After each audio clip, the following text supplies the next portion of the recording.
एक छोटी सी मिस्टेक, एक छोटी सी भूल आपके बच्चों की पूरी जिंदगी बर्बाद कर सकती है। वह छोटी सी मिस्टेक है क्या?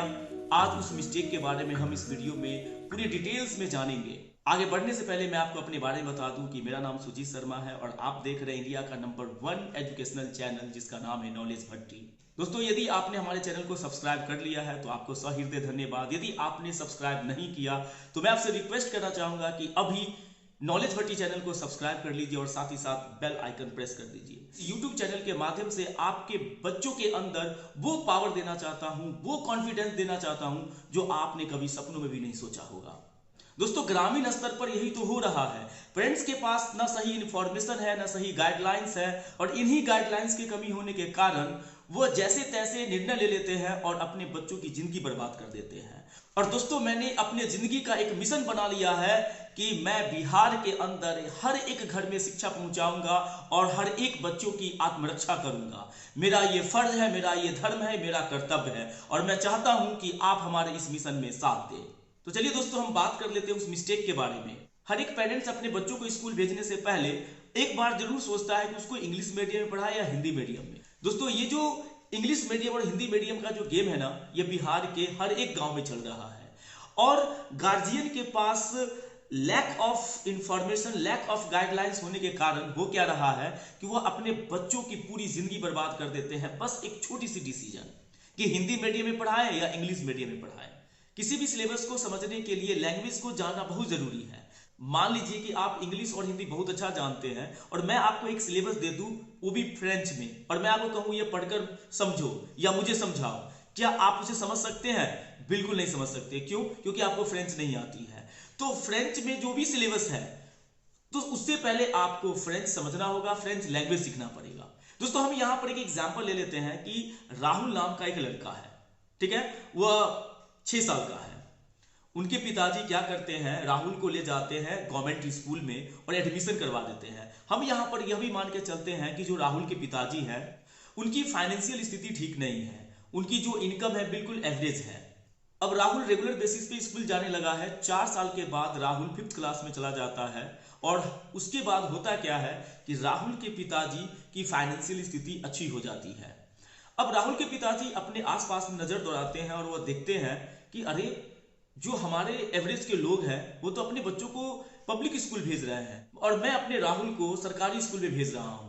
अब वो यहाँ पर डिसाइड करते हैं कि मुझे भी राहुल को पब्लिक स्कूल में भेजना चाहिए। वो फटाफट क्या करते हैं, राहुल को पकड़ते हैं और लेकर जाते हैं पब्लिक स्कूल। वो राहुल को पब्लिक स्कूल में लेकर जाते हैं और वहां प्रिंसिपल से मिलते हैं और एडमिशन की बात करते हैं।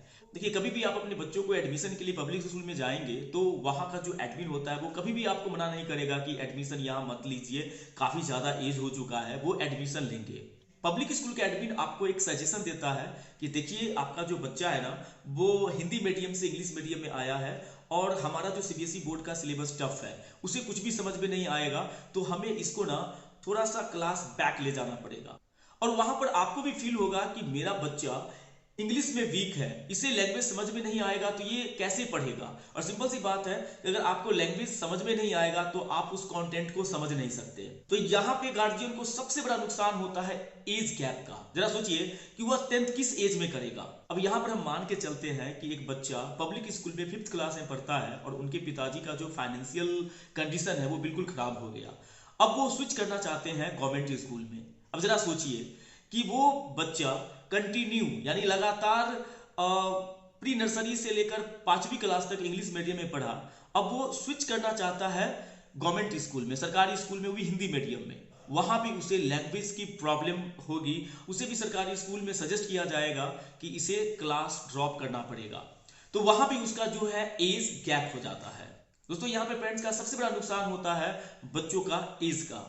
आप 5th क्लास का सीबीएसई बोर्ड का सिलेबस ले लीजिए और बिहार बोर्ड का भी 5th क्लास का सिलेबस ले लीजिए, आपको दोनों का कंटेंट बिल्कुल सेम ही रहेगा, थोड़ा बहुत डिफरेंट हो सकता है। वहां पर एक ही चीज का अंतर है, लैंग्वेज का। अब मैं आपको एक दूसरी मिस्टेक के बारे में बता रहा हूं जो पेरेंट्स नहीं करते हैं, स्कूल वाले करते हैं। मैं आपको बताता हूं कैसे। देखिए, होता क्या है कि जो सिटी में स्कूल होता है ना, जो टाउन में स्कूल होता है पब्लिक स्कूल, वो हद तक ठीक होता है। वहाँ पे काफ़ी अच्छा सोसाइटी आपको मिलता है, एनवायरनमेंट भी मिलता है, बच्चे वहाँ पे जाके इजीली पढ़ते हैं और उस तरह का वहाँ पे प्लेटफॉर्म और सिलेबस भी तैयार करके दिया जाता है कि बच्चों को बिल्कुल इजी वे में समझ में आ जाए। ग्रामीण स्तर पर जो पब्लिक स्कूल खोला जाता है ना, वहां पर क्या होता है कि सही टीचर यानी जो एडमिन स्कूल रन करता है उसी को सही ढंग से इंग्लिश नहीं आती, और वो लोग जो टीचर हायर करते हैं उनको भी सही तरीके से इंग्लिश नहीं आती, और यहाँ पे बच्चों को ना लैंग्वेज की प्रॉब्लम होती है। इसीलिए स्टेज में बच्चों को बहुत कुछ समझ में भी आता है, लेकिन जैसे जैसे वो क्लास आगे बढ़ता जाता है, यानी वो first second third fourth fifth six seventh eighth तक जाते जाते उसका पढ़ाई में इंटरेस्ट घटने लगता है। फिर आप उसे रिव्यू करते हैं, उसकी समीक्षा करते हैं, तो आपको पता चलता है कि अरे ये तो पहले से भी बेकार हो गया। तो देखिए वहां पर क्या होता है कि बच्चों में एक हेजिटेशन पैदा होता है, और वो हेजिटेशन पैदा होता है लैंग्वेज के कारण। जब वो फर्स्ट में था सेकेंड में था तो उसे एक लाइन का आंसर याद करना पड़ता था, तो वो उसे लर्न कर लेता था, लेकिन जैसे वो फिफ्थ सिक्स सेवंथ और एट्थ में आया ना तो उसको 20 लाइन या 50 लाइन्स में आंसर याद करना पड़ सकता है। अब होता क्या है कि उसको 2 लाइन पढ़ने के बाद भी, यानी इंग्लिश का कोई भी सब्जेक्ट में 2 लाइन पढ़ने के बाद भी उसे कुछ भी समझ में नहीं आता है। और आपको पता है कि जब उसे कुछ समझ में ही नहीं आएगा तो वो रट्टा मारेगा, और वो कितना रट्टा मारेगा, रट्टा मारते मारते उसे बोरिंग फील होने लगता है, और फिर धीरे धीरे वह पीछे हटने लगता है। फिर आप क्या करते हैं, 8वीं क्लास में जैसे ही बच्चा जाता है या 7वीं क्लास में जाता है, आप उसको फिर से वहां से नाम कटवा कर आप गवर्नमेंट स्कूल में डलवा देते हैं। तो अब आप कहेंगे कि इससे अच्छा है कि हम बच्चों को शुरू से गवर्नमेंट स्कूल में ही भेजें, पब्लिक स्कूल में क्यों भेजेंगे। देखिए मैं आपको यहाँ पर एक और चीज क्लियर कर दूंगा, थोड़ा सा ये कटाक्ष होगा जो कई लोगों को ये बहुत बुरा भी लगेगा सुनकर। आपने देखा होगा कि जितने भी जो गवर्नमेंट स्कूल के जो टीचर होते हैं वो गवर्नमेंट स्कूल में पढ़ाते हैं, वहां से वेतन उठाते हैं, लेकिन वो अपने बच्चों को अपने स्कूल में गवर्नमेंट स्कूल में नहीं पढ़ाते। आप अपने एरिया में इसकी समीक्षा कीजिए, रिव्यू कीजिए, आपको पता चल जाएगा। आपको जितने भी गवर्नमेंट टीचर मिलेंगे वो सब के सब अपने बच्चों को पब्लिक स्कूल में भेजते हैं। तो जरा सोच कर देखिए कि एक गवर्नमेंट टीचर भी यह जानता है कि गवर्नमेंट स्कूल में पढ़ाई नहीं चलता, इसीलिए तो वो अपने बच्चों को पब्लिक स्कूल में भेजते हैं। पब्लिक स्कूल में होता क्या है कि आप पैसे देते हैं तो आप थोड़ा सा वहां जाकर प्रेशर भी बनाते हैं, अगर कम मार्क्स आता है तो आप जाकर टीचर को भी बोलते हैं।